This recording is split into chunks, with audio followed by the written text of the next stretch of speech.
All right, what do you think is the biggest cause of violence in Detroit? I think it's the economic situation. Like I said, that generation after generation are facing economic difficulties, and when people face economic difficulties, they seem to turn to a life of crime.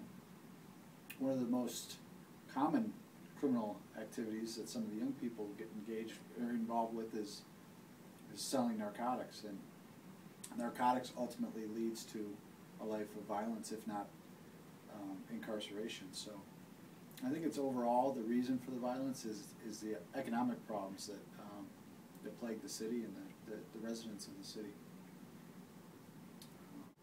How is drug abuse related to violence?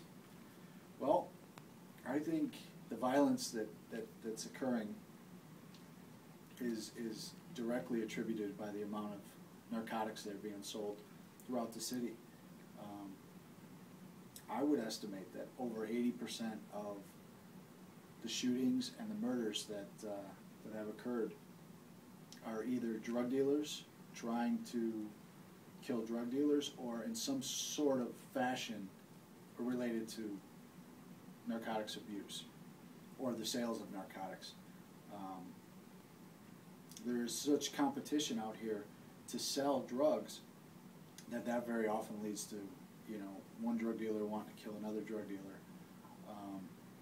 The other aspect of it is that you see these people with narcotic or substance abuse problems, that they try to feed their habit by getting money, and they do robberies and they do burglaries and they do